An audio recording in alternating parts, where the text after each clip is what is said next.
Hello दोस्तों, नमस्कार। आपके अपने यूट्यूब चैनल प्रेम क्लासेस 2.0 में एक बार फिर से आप सभी का स्वागत है और मैं हूं प्रेम। ये क्लास आपके एग्जाम के लिए बहुत महत्वपूर्ण है क्योंकि मैं आज आपके सामने लेकर आया हूं संविधान के भाग, जो कि संविधान में 22 भाग हैं। 22 के 22 में आपके भाग आपके सामने लेकर आया हूँ और उनसे संबंधित जो अनुच्छेद है वो अनुच्छेद ही मैं आपको लेकर आया हूँ, कौन से भाग में कितने अनुच्छेद हैं।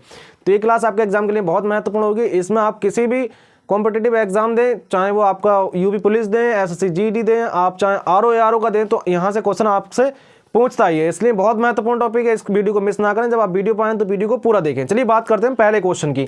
देखिए वीडियो आपको अच्छी लगे तो एक बार लाइक जरूर कर दें। चलिए बात करते हैं, देखिए भारतीय संविधान के भाग। चलिए बात करते हैं पहले भाग नंबर 1 की। देखिए भाग नंबर 1 की यदि बात करते हैं तो भाग नंबर 1 में क्या है। भाग नंबर 1 में जो है आपका संघ एवं उसका राज्य क्षेत्र है। संघ एवं उसका राज्य क्षेत्र है, जो कि आर्टिकल 1 से आपका आर्टिकल 4 तक दिया है। मतलब अनुच्छेद 1 से अनुच्छेद 4 तक आपका भाग 1 में है, तो आप इसको याद रखेंगे। अगला क्वेश्चन, वो अगला भाग है आपका भाग नंबर 2। भाग नंबर 2 में आपकी नागरिकता है। भाग नंबर 2 में क्या है, नागरिकता कैसे ली जाएगी, कैसे आपकी छोड़ी जाएगी, ये सारी की सारी जो आपकी भाग नंबर 2 में है, जो कि अनुच्छेद आपका 5 से 11 तक चलता है इसमें भाग 2 में। भाग 3 की बात करते हैं। भाग 3 में आपका मौलिक अधिकार है। भाग 3 में आपका क्या है, भाग 3 में आपका मौलिक अधिकार है, जो कि अनुच्छेद आपका 12 से 35 तक है। तो आप इसको भी याद रखेंगे, 12 से 35 तक आपका कौन सा है, मौलिक अधिकार 12 से अनुच्छेद 35 तक याद रखेंगे। भाग नंबर 3, भाग नंबर 3 की बात होगी। भाग नंबर 4 की बात करते हैं तो भाग नंबर 4 में क्या आपका डीपीएसपी है। मतलब नीति निर्देशक तत्व जो है वो आपके भाग नंबर 3 में है, सॉरी भाग नंबर आपके 4 में है। तो आप इसको याद रखेंगे। और आपका आर्टिकल जो है, आप मतलब अनुच्छेद जो है आपका 36 से 51 तक है। नीति निर्देशक तत्व में मतलब डीपीएसपी में भाग 4 में आपके अनुच्छेद जो है 36 से 51 तक है। इसके बाद भाग 4 का मूल कर्तव्य अनुच्छेद 51 का। अब बात करते हैं ये कब जोड़ा गया। ये जो जोड़ा गया था आपका भाग 4 का, ये जोड़ा गया था आपका 42वां संविधान संशोधन होता है 1976 में। कब होता है आपका 1976 में 42वां संविधान संशोधन होता है, तब ये जोड़े जाता है मूल कर्तव्य। और ये जब जोड़े गए, मूल कर्तव्य जोड़े गए, और ये किसकी सिफारिश पर जोड़े गए, सरदार सुमन सिंह समिति की सिफारिश पर जोड़े जाते हैं मूल कर्तव्य। और कहां से लिए हैं, रूस से लिए हैं। और कितने लिए थे, 10। अब वर्तमान में कितने, 11। तो आप मुझे कमेंट बॉक्स में बताएं कि 11वां कौन से संविधान संशोधन के द्वारा जोड़ा गया मूल कर्तव्य। बात करते हैं भाग 5 की। तो भाग 5 में आपका संघ है, केंद्र के बारे में भाग 5 में है, जो कि 51 से 151 तक है। अनुच्छेद 151 से 151 तक है। इसके बाद हम बात करते हैं भाग 6 की। भाग 6 में आपका राज्य है। भाग 6 में क्या है आपका, भाग 6 में आपका राज्य है, जो कि अनुच्छेद आपका 152 से 237 तक आपका भाग 6 में बताया गया है। और किसके बारे में बताएगा, राज्य के बारे में, ठीक है। अब इसके बाद हम बात करते हैं भाग 7 की। भाग 7 आपका जो है, ये भाग 7 आपका पहली अनुसूची के बारे के भाग खा के राज्य, ये आपको क्या था, जो 238 था ये निरस्त हो गया था, ठीक है भाग। तो आप इसको भी याद रखेंगे। इसके बाद बात करते हैं भाग 8 की। भाग 8 में क्या है, भाग 8 में आपका संघ राज्य क्षेत्र है। भाग 8 में आपका संघ और राज्य क्षेत्र है, जिससे संबंधित अनुच्छेद आपका 239 से 242 तक आपका अनुच्छेद है। इसमें 3 ही अनुच्छेद आते हैं। इसके बाद बात करते हैं भाग 9 की।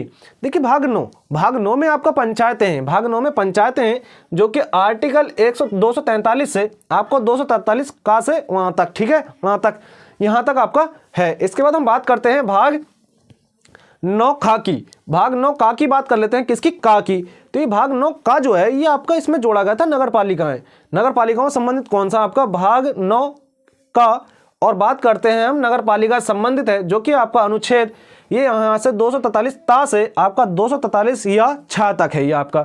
इसके बाद हम बात करते हैं भाग 9 खा की। भाग 9 खा ये आपका है सहकारी समिति से संबंधित है, जो कि आपका अनुच्छेद 243 या जा से या ना तक, ठीक है, 243 या जा से या ना तक, ठीक है। और कौन सा, भाग 9 खा सहकारी समिति। अब बात आ गई है 9 तक की बात हो गई, बात 10 की करते हैं। भाग नंबर 10 की। ये भाग नंबर 10 में क्या है, अनुसूचित तथा जनजातीय क्षेत्र, जो कि अनुच्छेद 244 से 244 का तक दिया गया है। आप इसको भी याद रखेंगे, ठीक है। इसके बाद हम बात करते हैं भाग 12 की। 11 की बात कर लेते हैं, उसके बाद हम 12 की बात करेंगे, ठीक है। भाग 11 की।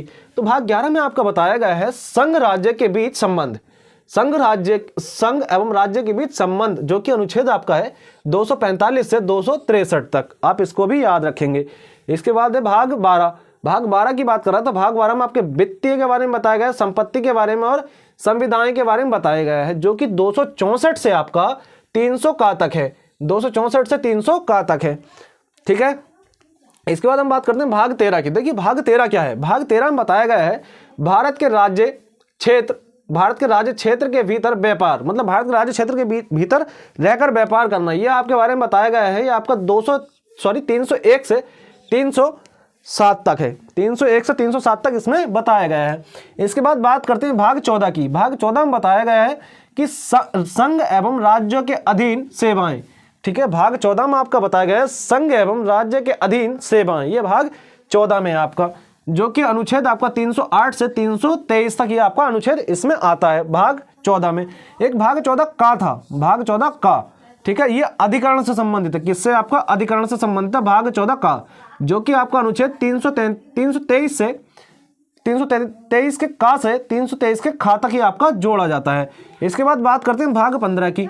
ये भाग 15 है आपका निर्वाचन से संबंधित है, आपका भाग 15, तो आप इसको याद रखेंगे। किससे? निर्वाचन से संबंधित है भाग 15, ये हो गया आपका भाग 15 निर्वाचन, और ये अनुच्छेद आपका 324 से आपका 329 तक इसमें बताया गया है, आप इसको भी याद रखेंगे। ठीक है, इसके बाद में भाग 16, भाग 16 में कुछ वर्गों के संबंध से विशेष उपबंध, कुछ वर्गों के संबंध से विशेष उपबंध, आप इनको भी याद रखेंगे, जो कि आपका कब से 330 से 342, अनुच्छेद 330 से 342 तक बताया गया है। इसके बाद बात करते हैं राजभाषा के बारे में। तो ये राजभाषा जो है आपका भाग 17 में है। किसमें है? आपका भाग 17 में है राजभाषा। ये अनुच्छेद आपका है 343 से 343 से 351 तक। किसके बारे में? राजभाषा के बारे में। और भाग की बात करते हैं तो भाग 17 में है। बात करते हैं भाग 18 की। भाग 18 की यदि बात करते हैं तो भाग 18 में आपका आपातकाल से संबंधित जो है वो अनुच्छेद 352 से अनुच्छेद 360 तक है। तो आपात उपबंध किसमें? आपके भाग 18 में है, आप याद रखेंगे। भाग 19 की बात करते हैं तो प्रकरण जो है आपका भाग 19 में है, जो कि 361 से 367 के बीच इसमें अनुच्छेद दिए गए हैं। ठीक है, इसके बाद भाग 20 की बात कर लेते हैं। भाग 20 में बात करते हैं तो इसमें संविधान संशोधन है भाग 20 में, जो कि अनुच्छेद इसका एक ही अनुच्छेद है भाग 20 का, जो कि आपका 368 है। और संविधान में कोई भी संशोधन होगा तो इस अनुच्छेद के द्वारा होगा, 368 के द्वारा, आप इसको याद रखेंगे। इसके बाद बात करते हैं भाग 21 की। तो भाग 21 में अस्थायी संक्रमणकालीन विशेष उपबंध। ठीक है, अस्थायी संक्रमणकालीन विशेष उपबंध, ये आपका 369 से 392 तक है, तो आप इसको भी याद रखेंगे। इसके बाद लास्ट भाग है 22 नंबर भाग नंबर 22, संक्षिप्त नाम प्रारंभ, हिंदी में प्राधिकृत पाठ और निरासन। तो ये आपका है भाग 22, जिसमें अनुच्छेद 393 से 395 तक है। तो ये थे आपके भाग 22, और उन एक मतलब जिस भाग में कहाँ से कहाँ तक अनुच्छेद आते हैं ये भी मैंने आपको बता दिए। तो ये वीडियो आपके लिए बहुत महत्वपूर्ण होगी। इस वीडियो को ज़्यादा से ज़्यादा शेयर करें, चैनल पर चैनल को सब्सक्राइब कर लें। मिलते हैं और ऐसी ही बेहतरीन सी वीडियो के साथ, तब तक के लिए जय हिंद, जय भारत।